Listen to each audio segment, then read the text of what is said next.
Hello everyone, good morning. कैसे हैं आप लोग? तो आप सभी लोग जानते हैं कि हम लोग प्रैक्टिस बेच का जो टाइम है हमारा वो है मॉर्निंग में 7 बजे।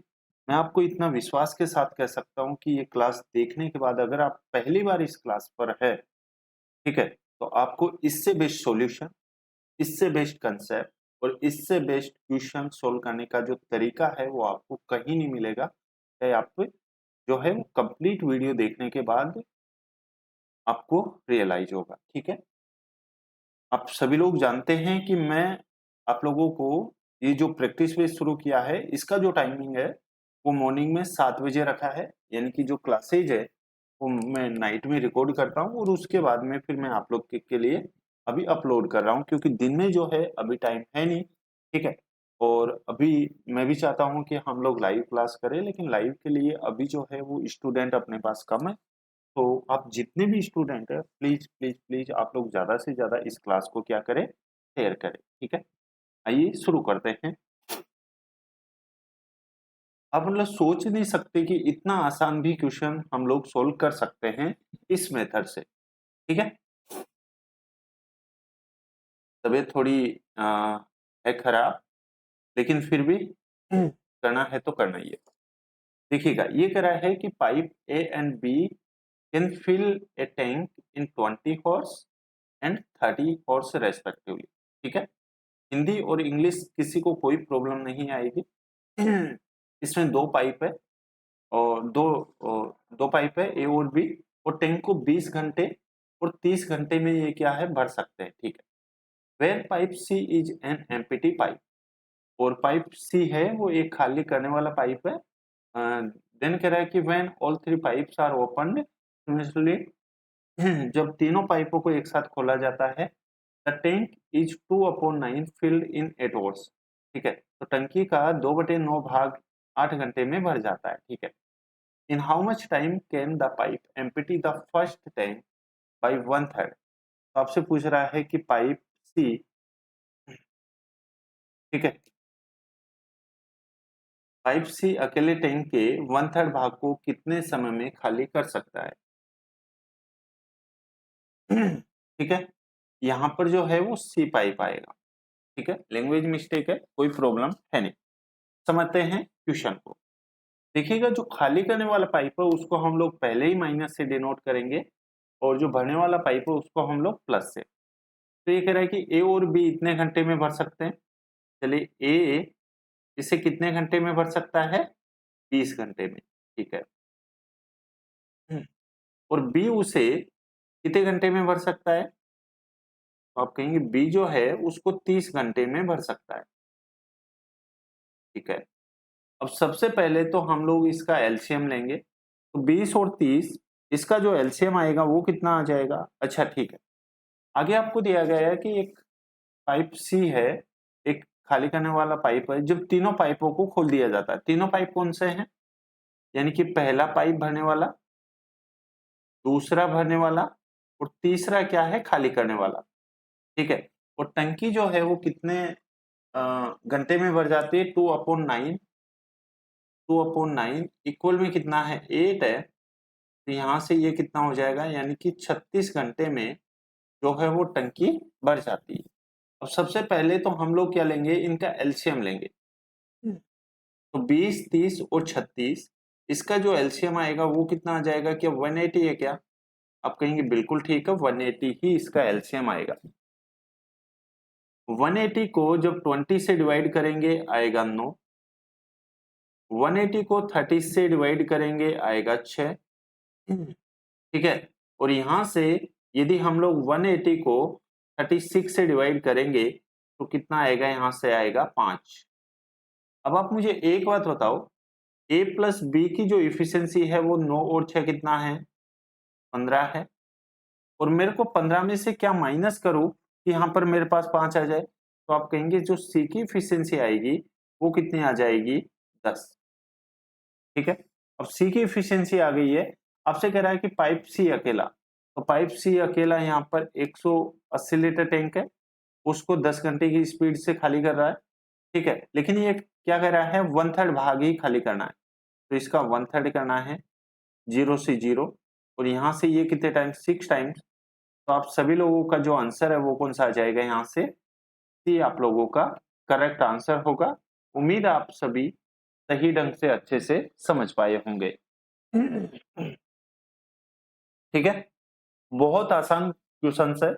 मैथ्स में अगर आप लोगों के कंसेप्ट क्लियर है, मतलब जो आपको जैसा क्वेश्चन कह रहा है वैसे वैसे अगर आप लोग कर लेते हैं, ठीक है, तो क्वेश्चन 101% जो है वो सही होगा ही होगा, ध्यान रखना। ठीक है, क्वेश्चन नंबर सेकेंड।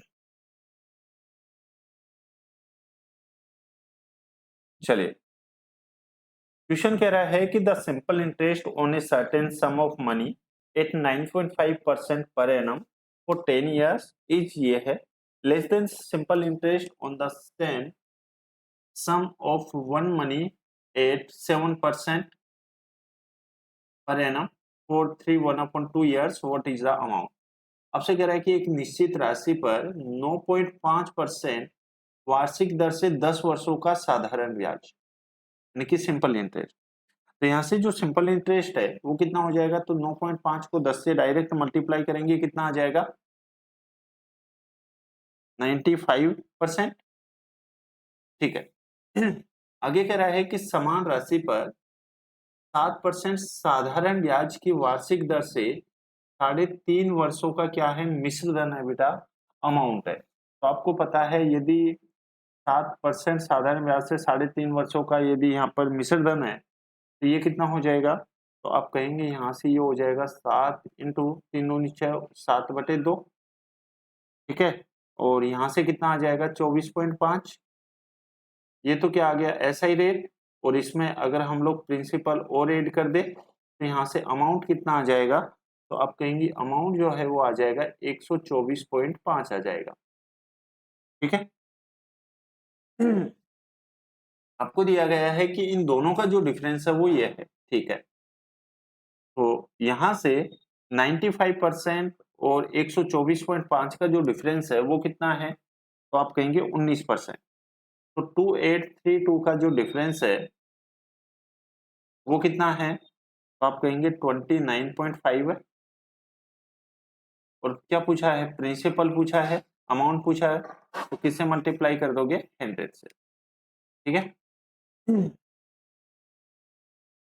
यहां से यदि हम लोग इसको सोल्व करते हैं तो देखो 5 से काट, पहले तो इसको 0 और 5 से काटेंगे तो 5 से कितनी बार, 5 दूनी 10 और ये हो जाएगा 00। ठीक है, और यदि हम लोग यहाँ से 5 से काटते हैं तो देखो 5 25 और यहाँ पर 9 पंजे 45। अब देखिएगा, मैं हमेशा कहता हूँ ऑफलाइन में भी, ठीक है, कि हम लोगों को क्वेश्चन पूरा सोल्व करना होता ही नहीं है।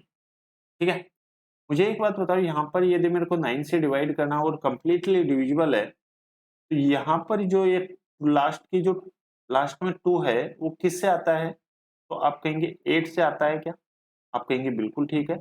और 8 को 2 से मल्टीप्लाई करेंगे तो लास्ट जो डिजिट है वो क्या, 6 आएगी क्या, और 6 सिर्फ और सिर्फ एक ही ऑप्शन में, इसमें नहीं है, इसमें नहीं है, इसमें नहीं है। तो आपका जो राइट आंसर होगा वो कौन सा हो जाएगा, ए हो जाएगा। ठीक है, तो इस तरह से आप लोगों को सोचना है। वैसे अगर सोल्व करोगे तो ये 48 टाइम्स आएगा, और 48 को 2 से हम लोग मल्टीप्लाई करेंगे, देन कितना आ जाएगा, यहाँ पर 9600 आ जाएगा। उम्मीद है आप सभी समझ पाए होंगे। क्वेश्चन नेक्स्ट, ये वाला क्वेश्चन देखो, इसको भी हम लोग मतलब जल्दी से जल्दी हम लोगों को क्वेश्चन करना है, कम से कम हम लोगों को टाइम में क्वेश्चन करना है। ये कह रहा है कि P and Q started a business by investing their capitals in the ratio of 1:2, and the period of investment of P is thrice the period of investment of Q. If P gets a profit of A, then what is the total profit? ठीक है, यहाँ पर एक P है और एक यहाँ पर Q है, एक P और एक कौन है, यहाँ पर Q है। ठीक है, ये कह रहा है कि उनके जो कैपिटल का रेशियो है वो है 1:2, 1:2 है। ठीक है, और उनका जो इन्वेस्टमेंट का है, ठीक है, उनका जो इन्वेस्टमेंट का रेशियो है वो 3 गुना है, यानी कि P के निवेश की अवधि Q के निवेश की 3 गुना है, यानी कि Q यहाँ पर 1 है तो P कितना हो जाएगा यहाँ पर 3। तो इनका प्रॉफिट का रेशियो कितना आ गया है, 3:2 आ गया है। Got it? ठीक है। ये कह रहा है यदि P को इतने मिलता है प्रॉफिट, यानी कि 22800 जो है, P की वैल्यू कितनी है यहाँ पर 3 है, और आपसे क्या पूछा गया है, टोटल प्रॉफिट। ठीक है,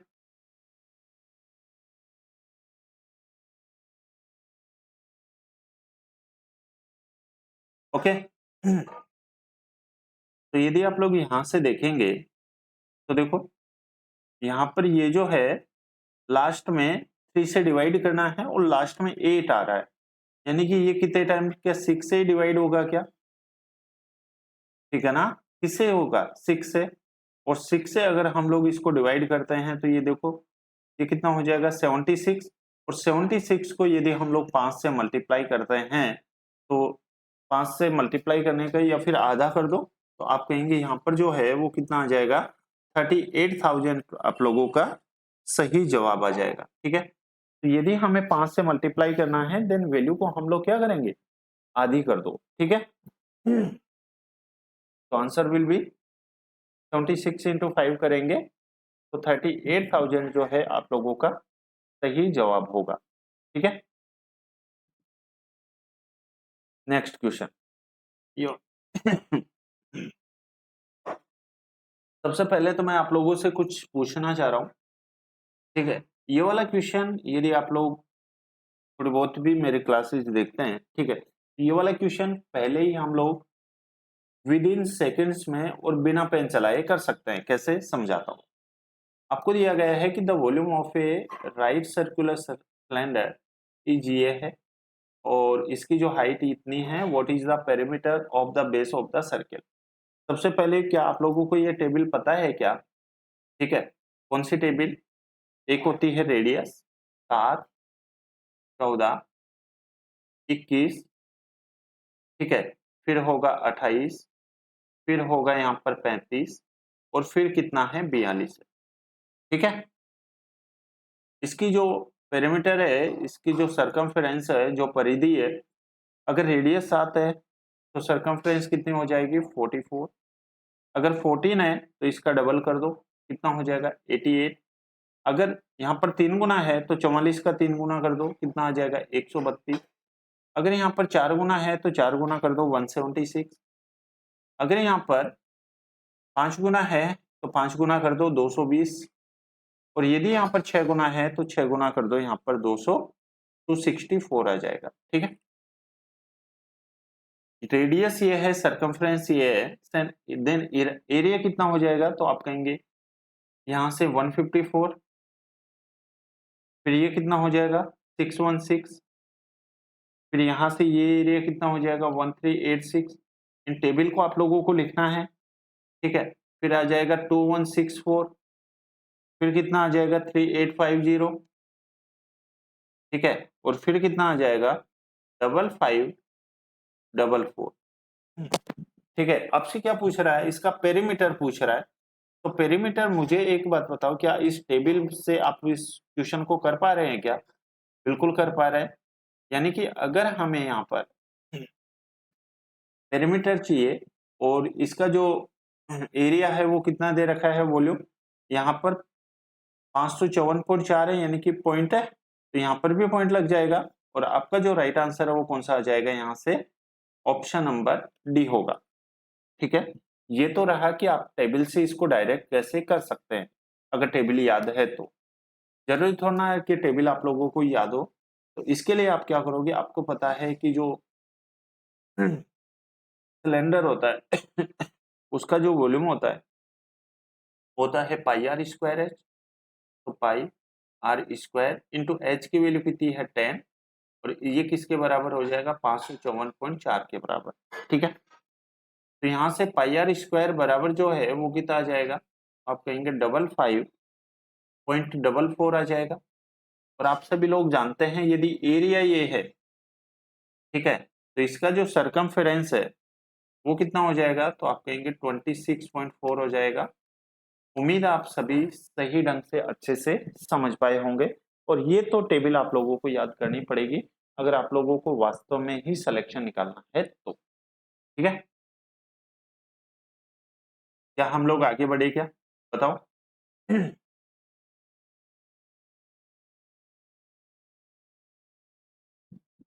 नेक्स्ट क्वेश्चन, ये वाला क्वेश्चन देखो। सबसे पहले इसमें मैं आप लोगों को कुछ कंसेप्ट सिखाना चाह रहा हूं, ध्यान से समझना। क्या समझाना चाह रहा हूं कि जब कभी भी कोई भी जो बोट है यदि सेम डायरेक्शन में जाती है, ठीक है, तो उनकी जो रिलेटिव स्पीड है हम लोग उसको क्या करते हैं, प्लस करते हैं। लेकिन यदि अपोजिट डायरेक्शन में है देन उनकी जो रिलेटिव स्पीड है वो हम लोग क्या करते हैं, यहाँ पर माइनस करते हैं। ठीक है, पहला यहाँ पर रिलेटिव जो स्पीड है वो हम लोग अगर सेम डायरेक्शन में है तो प्लस करते हैं, और अगर अपोजिट डायरेक्शन में है देन हम क्या करते हैं, माइनस करते हैं। ठीक है, अब सभी लोग जानते हैं डिस्टेंस बराबर जो होता है वो होता है स्पीड इनटू टाइम। क्वेश्चन तो हम लोग कर ही लेंगे, ठीक है, पहले हम लोग कंसेप्ट समझ रहे हैं, ध्यान से समझना। आप सभी लोग जानते हैं यदि मेरे को स्पीड चाहिए तो मैं क्या करूंगा, डिस्टेंस को टाइम से डिवाइड कर दूंगा, और देन मेरे को यहां से अगर टाइम चाहिए तो मेरे को डिस्टेंस से किससे डिवाइड करना पड़ेगा, स्पीड से। गॉट इट, ठीक है। उसके बाद में एक होता है यहाँ पर डिस्टेंस, एक होता है यहाँ पर स्पीड, और एक होता है यहाँ पर टाइम। यदि डिस्टेंस यहाँ पर किलोमीटर में है तो जो स्पीड है वो किस में आएगी, किलोमीटर प्रति घंटे में, और जो टाइम है वो किस में आएगा, वो आ जाएगा प्रति घंटे में। लेकिन डिस्टेंस यदि यहाँ पर मीटर में है देन स्पीड जो है वो आ जाएगी मीटर पर सेकंड में, और यहां से जो टाइम है वो आ जाएगा पर सेकंड में। ठीक है, उसके बाद में एक और इंपॉर्टेंट पॉइंट्स है। एक आपसे कहेगा कि मीटर पर सेकंड को किसमें कन्वर्ट करना है, किलोमीटर प्रति घंटे में, और एक आपसे पूछेगा कि किलोमीटर प्रति घंटे को किसमें कन्वर्ट करना है, मीटर पर सेकंड में। मुझे नहीं पता कि आप लोगों ने जो है वो कितना कैसे क्या याद कर रखा है, लेकिन मैं आपको बताना चाह रहा हूँ कि मीटर से यदि किलोमीटर की ओर जाना है तो यूनिट बड़ी आनी चाहिए, मतलब मीटर छोटा है किलोमीटर बड़ा है, तो हम लोग क्या करेंगे 18/5 से क्या कर देंगे, मल्टीप्लाई।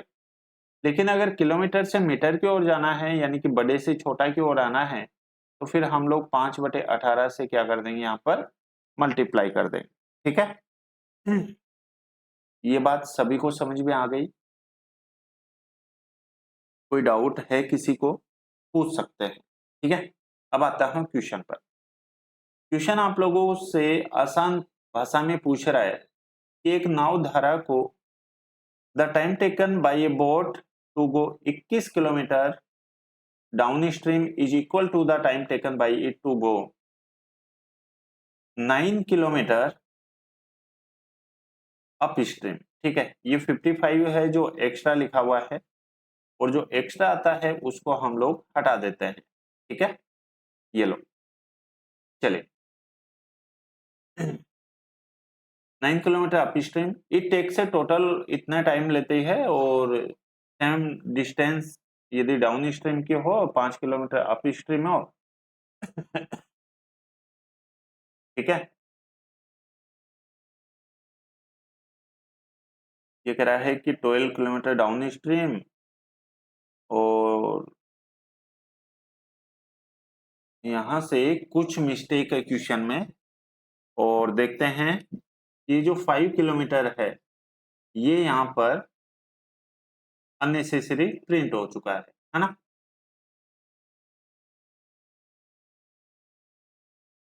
ठीक है,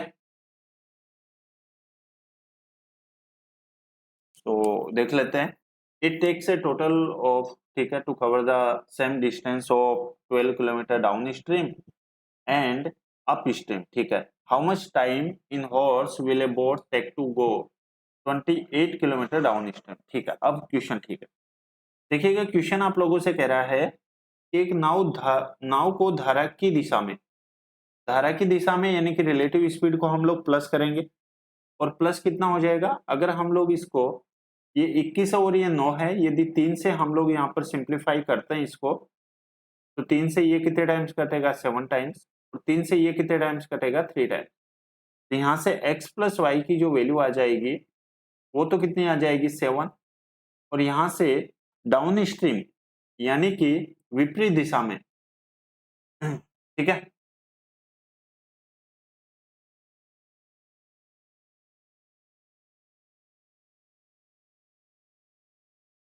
अच्छा विपरीत दिशा में अप स्ट्रीम, ठीक है, और x माइनस वाई विपरीत दिशा के लिए हम क्या करते हैं, माइनस रिलेटिव स्पीड को, तो यहाँ पर कितना आ जाएगा, 3, ठीक है,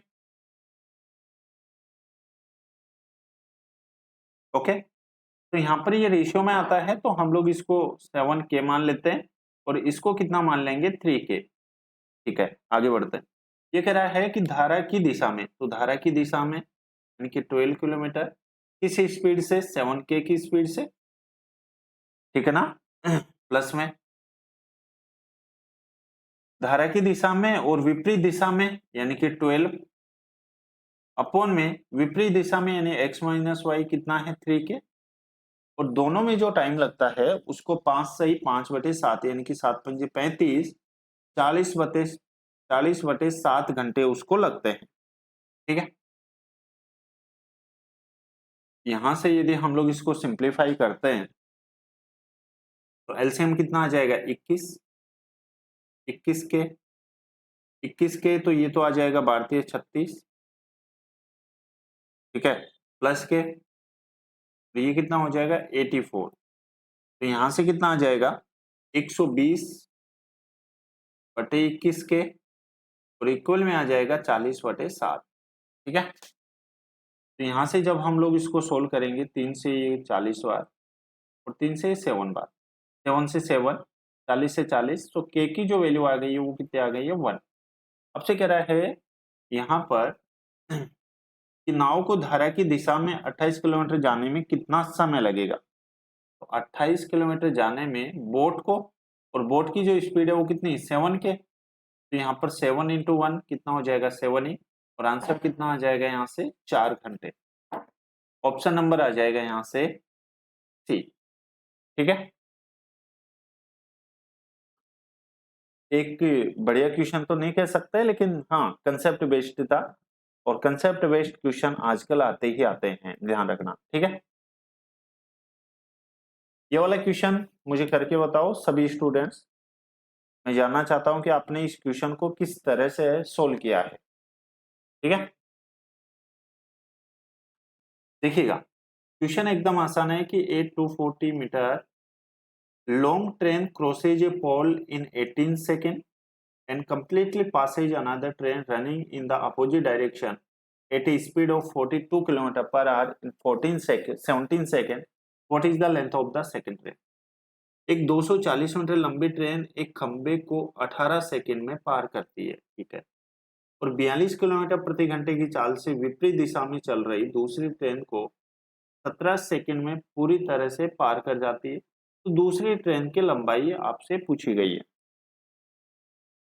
अब दूसरी ट्रेन की जो लेंथ है वो क्या मान लोगे, y मान लोगे, ठीक है। सबसे पहले तो इसी को सोल्व कर लेते हैं, इसकी स्पीड कितनी है, तो पहली ट्रेन की यहाँ पर जो स्पीड है यानी कि 240 मीटर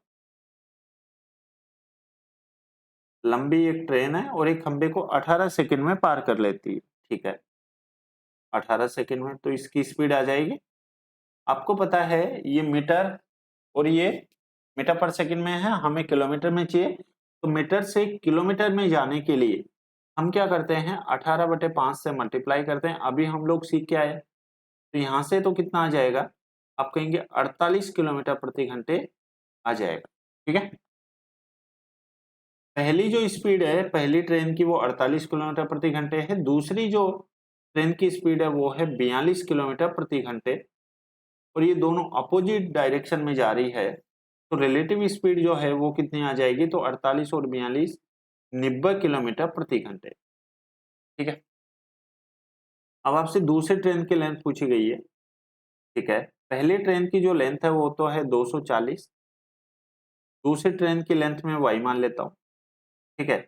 ये किसके बराबर हो जाएगा? तो आप कहेंगे ये जो बराबर होगा वो हो जाएगा, रिलेटिव स्पीड कितनी है? 90 किलोमीटर। कितने घंटे में, कितने टाइम में? यानी कि 17 सेकंड में, ठीक है। और इसको भी हम लोगों को किस में कन्वर्ट करना है? ये मीटर पर सेकंड में, तो मीटर पर सेकंड के लिए हमें किससे मल्टीप्लाई करना पड़ेगा? यहाँ पर 5/18 से हम लोगों को यहाँ पर मल्टीप्लाई करना पड़ेगा। एंड देन यहां से जो है 18 पंजे 90, तो 240 प्लस के वाई इक्वल में जो है वो 25 इंटू 17 जब हम लोग करते हैं तो आ जाएगा 425। तो यहाँ से y की वैल्यू कितनी आ जाएगी? 425 में से 240 माइनस यदि हम लोग करते हैं तो आंसर विल बी 185 जो है आप लोगों का राइट आंसर आएगा, ठीक है। Option number A. क्या आप सभी लोग समझ पाए हैं? नेक्स्ट क्वेश्चन की ओर हम लोग आगे बढ़ते हैं। देखिएगा, ये कह रहा है कि ये लोन रुपीज इतना is to be divided into 2 equal half yearly installments.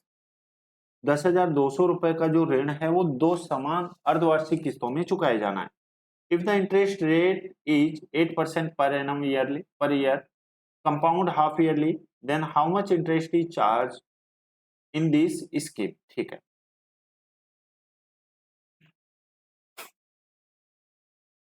सबसे पहले तो यदि ब्याज की जो दर है वो 8% वार्षिक हो और जो अर्धवार्षिक रूप से संयोजित है, तो रेट है वो कितनी आ जाएगी? आप कहेंगे रेट है वो अगर हाफ ईयरली है तो रेट आधी हो जाती है, यानी कि 8/2, और 8/2 कितना हो जाएगा? 4%।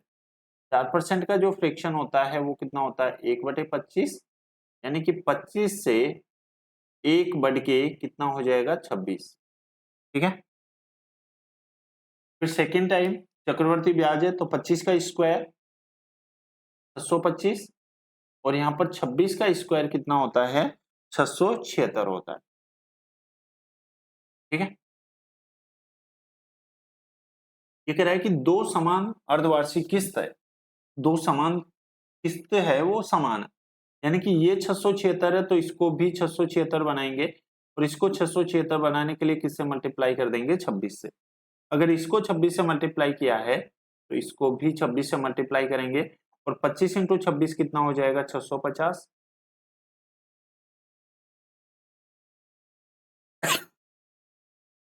और ये कितना हो जाएगा? 625। तो टोटल प्रिंसिपल तो कितना हो जाएगा? 1275। टोटल अमाउंट कितना हो जाएगा? तो आप कहेंगे 676 और 676, ये कितना हो जाएगा? 1352 हो जाएगा। अब आप मुझे एक बात बताओ सभी स्टूडेंट, ये है प्रिंसिपल है, ये अमाउंट है, तो यहां से क्या आप लोग ब्याज निकाल सकते हैं? और ब्याज कितना है यहाँ पर? 77। आपको जो क्वेश्चन में दिया गया है वो आपसे पूछा रहा है कि यहाँ पर ब्याज है वो कितना रहेगा। तो यहाँ पर ये जो 10,200 है ये किसकी वैल्यू है? 1275 की, और हमें यहाँ पर किसकी वैल्यू पूछा गया है? 77 से। अब देखिएगा, यदि आप लोगों के पास में टाइम है, ठीक है, तब तो आप इसको पूरा सोल्व करें, अदरवाइज आप इसको विद इन सेकेंड्स में करके कैसे निकाल सकते हैं, क्योंकि आपको पता है ये 11 का क्या है? मल्टीप्लाई है, और अगर 11 का मल्टीप्लाई है देन यहाँ पर जो है वो नीचे 11 का मल्टीप्लाई नहीं है, यानी कि 11 का मल्टीप्लाई तो ऐसे ही रहना ही है। और अगर 11 का मल्टीप्लाई हमें ढूंढना है तो या तो उनका जो डिफरेंस है या तो 0 आना चाहिए अल्टरनेट डिजिट का सम, या फिर 11 या फिर 22 आना चाहिए। तो देखो यहाँ पर 6 है, 6 प्लस 0 6, 6 में से 2 जाएगा तो कितना आएगा? 4 आएगा। ये नहीं हो सकता। 6 6 12, 12 में से 1 जाएगा तो आएगा 11, ठीक है। यहाँ पर देखो 6 6 12, 12 में से 3 जाएगा सो आएगा यहाँ पर 9, और यहाँ पर देखो 6 प्लस 0, और यहाँ पर ये 0, तो यहाँ पर कितना आएगा? 6 आएगा। बताओ 11 किस में है या फिर 22 किस में है? तो आप कहेंगे ऑप्शन नंबर सिर्फ और सिर्फ कौन सा है? बी आप लोगों का क्या होगा? सही आंसर होगा, ठीक है। आप लोग यदि इसको सोल्व करना चाहें तो ये जो है ये इससे कितने टाइम्स कट जाएगा, 8 टाइम्स यहाँ पर ये जो है कट जाएगा। ठीक है,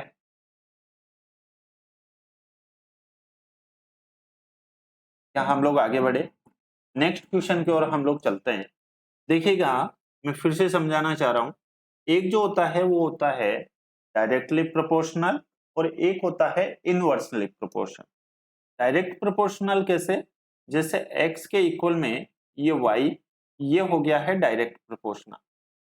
और यहाँ पर अगर हमें इनडायरेक्ट इनवर्सली प्रोपोर्शन चाहिए तो यहाँ पर जो है इनवर्सली प्रोपोर्शन के लिए हम क्या करते हैं, 1 क्या हो जाएगा y, और इसको हम लोग x इंटू वाई भी लिख सकते हैं। ठीक है, आ गया समझ में। ठीक है, अब आते हैं क्वेश्चन पर। आपको दिया गया है कि x is directly proportional to y and inversely proportion to z। ठीक है, व्हेन y इक्वल में ये है, z इक्वल में ये है। ठीक है, और z इक्वल में ये है, y इक्वल में ये है, तो आपसे पूछा गया what is the value of x। ठीक है,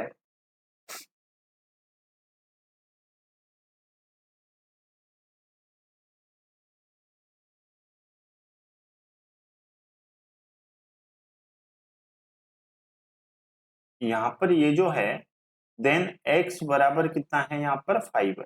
ठीक है, क्योंकि ये कह रहा है कि x इक्वल में क्या है 5 है, तो यहाँ पर क्या है x इक्वल में क्या है 5 है। ठीक, x y के अनुक्रमानुपाती और z के व्युत्क्रमानुपाती, तो हम लोग इसको कैसे लिखेंगे, यानी कि x जो है वो y के तो डायरेक्ट प्रोपोर्शनल, यानी कि इसको हम लोग k मान लेते हैं, इनटू y, और अपॉन में कितना आ जाएगा, यहाँ पर z आ जाएगा। बस इसी को हमें सोल्व करना। सो x की वैल्यू कितनी है, यहाँ पर 5, k की वैल्यू हम लोगों को फाइंड आउट करनी है, y की वैल्यू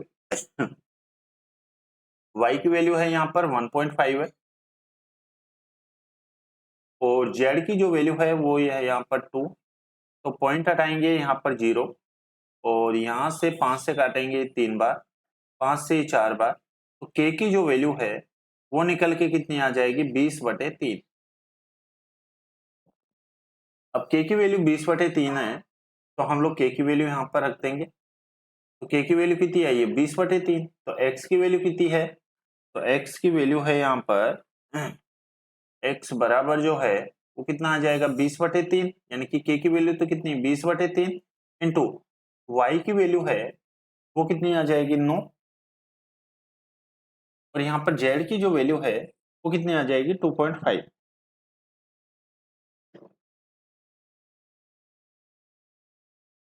पॉइंट हटाएंगे यहाँ पर 0, 3 से ये 30 टाइम्स, 5 से काटेंगे 6, 5 से 5, और 5 से ये कितने टाइम्स कटेगा 4 टाइम्स, तो x की जो वैल्यू है वो कितनी आ जाएगी 24, और यही आप लोगों से पूछा गया है। तो आंसर विल बी बी।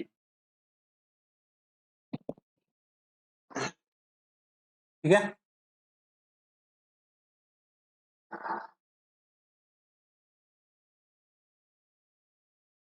चलिए नेक्स्ट क्वेश्चन। ये वाला क्वेश्चन देखो, आपको दिया गया है कि an item is sold for इतना after giving 2 successive discount of x% and 15% on its mark price of 450। ठीक है, what will be its selling price if a single discount of 2x% is given on its mark price. ठीक है, तो जब कभी भी आपसे सिंगल डिस्काउंट पूछे तो आप तो इसको बस इस तरह से किया करो कि मार्क प्राइस कितना है 450, पहला डिस्काउंट को आप लोग 100 माइनस के x मानोगे, दूसरा जो डिस्काउंट हो वो 15%। ठीक है, और उसके बाद में ये जो है सेलिंग प्राइस कितनी है 351.90 है। ठीक है,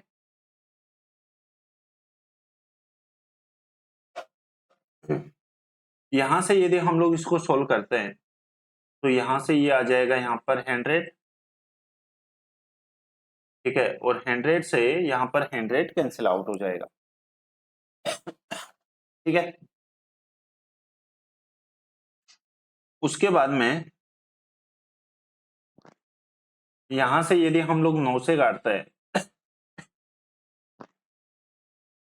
पहले तो 5 से काट लेते हैं, ठीक है, चलिए 9 से काट ले। तो 9 से काटेंगे तो 9 पंजे 45, और 9 से काटेंगे तो देखो 9 तिये 27, ठीक है, 9 तिये 27, फिर 9 9 81, फिर 9 एकम 9, ठीक है। फिर से हम यहाँ पर क्या करेंगे, 17 से काटेंगे तो 17 5 85, तो 17 दूने 34, और 17 ती कितने होते हैं 51, ठीक है। उसके बाद में अच्छा यहाँ पर एक जीरो और है, ध्यान रखना। तो यहाँ से ये 50 से ये कितने टाइम्स कटेगा, 2 टाइम्स, और यहाँ से ये जो 10 और बचेगा वो यहाँ से कटेगा 2, 23 इंटू 4 जो है वो कितना हो जाएगा 92। तो x की वैल्यू कितनी हो जाएगी, 100 में से 92 अगर हम लोग माइनस करें तो आ जाएगा 8। x की वैल्यू 8 आ गई है, हमें 2x% चाहिए। तो 450 में यदि 16% हम लोग डिस्काउंट देंगे तो बेचेंगे कितने का, 84 का, और अपॉन में 100, ठीक है। यहां से कितना आ जाएगा 38378 आप लोगों का क्या होगा, राइट आंसर है ऑप्शन नंबर ए।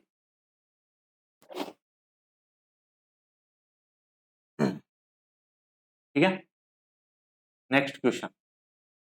ये वाला क्वेश्चन देखो, बहुत आसान क्वेश्चन है, दिखने में इतना बड़ा लेंथी और कुछ कैलकुलेटिव लग रहा है, ठीक है, लेकिन एकदम आसान है, देखिएगा। ये कह रहा है कि 3 फ्रैक्शन है, 3 फ्रैक्शन है, यहाँ पर 3 भिन्न X Y Z are such that x greater than y greater than z, when the smallest of them is divided by the greatest, the result is 9/16, which exceed by 0.0625, ठीक है। if x y z इतना है then value of x plus z। सबसे पहले तो हम लोग इसको सोल्व कर रहे हैं, ध्यान से देखना, ठीक है। तो यहाँ पर यदि मैं इसके पॉइंट हटाता हूं तो यहाँ पर कितना आ जाएगा 10,000, और यदि मैं इसको 25 से काटता हूं, ठीक है, तो 2500 के 100, और 25 से ये कितने टाइम्स कटेगा 25 बार। फिर से मैं 25 से काटता हूं तो देखो 25 से कम 25, और 25 के 150, यानी कि यहां से जो है वो y की वैल्यू ये कह रहा है कि 3 भिन्न है, x y से बड़ी है, y z से बड़ा है, ठीक है, वो इसके समान है। जब उनमें से सबसे छोटे को सबसे बड़े से विभाजित किया जाता है तो परिणाम ये निकलता है। तो मुझे एक बात बताओ, 9 यदि हम लोगों को y की वैल्यू निकालनी हो तो 9/16 में से यदि हम लोग 1/16 माइनस कर दे तो यहाँ से कितना आ जाएगा 8/16, और 8/16 यानी कि 1/2 आ जाएगा। y की वैल्यू हम लोगों के पास में कितनी आ गई है, 1/2 आ गई है, ठीक है।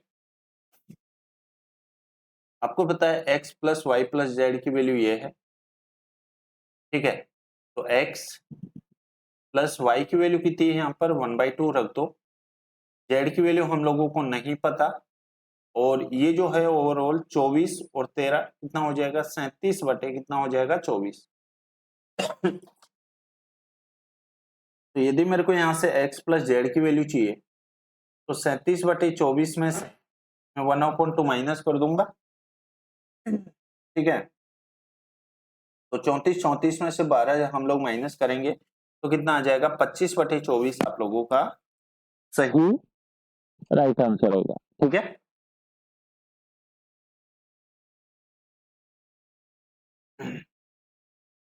नेक्स्ट क्वेश्चन, ये वाला क्वेश्चन देखो, डी का है और बहुत आसान क्वेश्चन है, बहुत ही आसान।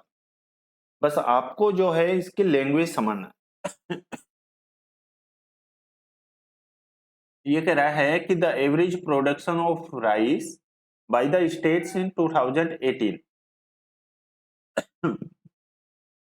2018 के जो राज्य हैं उनमें चावल का औसत उत्पादन आपसे पूछा गया है। तो 2018 में टोटली ब्लैक है, यानी कि ये 450 हो जाएगा, 550 हो जाएगा। तो 450 और 550 क्या 1000 हो जाएंगे, ठीक है। फिर कितना हो जाएगा 620। अब स्टूडेंट यहाँ पर क्या मिस्टेक करते हैं, ये हो जाएगा 1620 हो जाएगा, है ना। कितना हो गया यहाँ से 1620। अब स्टूडेंट क्या करते हैं कि इस एवरेज को भूल जाते हैं, लेकिन यहाँ पर एवरेज है, एवरेज के लिए हम क्या करते हैं, sum of quantities upon number of quantity, ठीक है। और ये कह रहा है कि सी द्वारा 2020 में, तो सी द्वारा 2020 में यानी कि ये कितना है 720।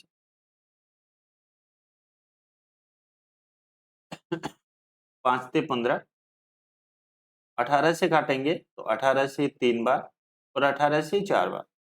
ये कह रहा है कि 2020 में चावल के उत्पादन से कितना कम है, तो कितना कम है बताओ। 3 से 4 यानी कि 1 की कमी किस पर, 4 पर, और परसेंटेज के लिए मल्टीप्लाई किससे कर देंगे 100 से।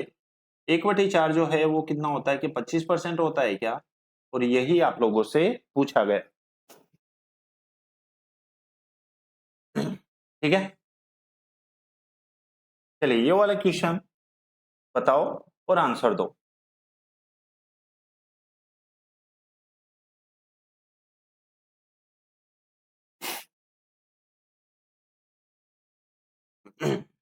देखिएगा, सबसे पहले तो आप लोग मुझे एक बात बताने की, समझाने की कोशिश करो कि यदि ये एक सर्किल है और ये इसका एक सेंटर है, ठीक है, और यहां से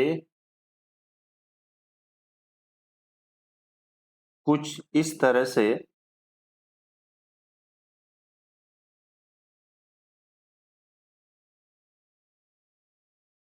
लाइन ड्रॉ होती है, ठीक है। और यहाँ पर ये जो एंगल है वो मान लेते हैं हम लोग एक्स है, और ये वाला जो एंगल है वो मान लेते हैं वाई है, ठीक है। तो क्या आप लोग ये वाला एंगल बता सकते हैं क्या, तो आपका रिप्लाई आएगा कि 1/2, ठीक है। और ये किसके बराबर होता है, तो ये बराबर होता है एंगल एक्स में से एंगल हम लोग माइनस वाई करते हैं, ध्यान रखना। ये एक छोटी सी थ्योरम है और उम्मीद है कि आपको इस थ्योरम का पता होगा, है ना। ठीक है, अब आइए क्वेश्चन समझाता हूं मैं। Question, in the given figure O is the centre of the circle, ठीक है। इसको मैं दूसरा डायग्राम बना के समझाने की कोशिश कर रहा हूं, समझने की आप लोग कोशिश करना, है ना। तबीयत सही है नहीं फिर भी चलिए। उसके बाद में यहां से जो है ये ओ इसका सेंटर है, ठीक है, और यहां से एक लाइन में ड्रॉ कर देता हूं, ओके। एक लाइन यहां से ड्रॉ हो रही है, आप सभी लोग जानते हैं।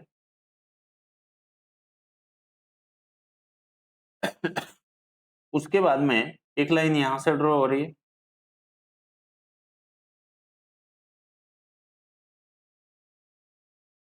ठीक है। और यहां पर जो आपको दिया गया है वो दिया गया है कि आर ओ एस, पहले तो इसको नाम लिख लेते हैं हम लोग, आर ओ एस, यानी कि ये वाला ये वाला एंगल कितना दे रखा है 44, ठीक है। ये यहाँ पर टी है, ये ओ है, ठीक है। पी आर क्यू समद्विभाजक है आर ओ का, तो आर टी एस मतलब ये वाला एंगल पूछा गया। आप सभी बच्चे एक बात बताओ मेरे को, क्या बात बताएंगे।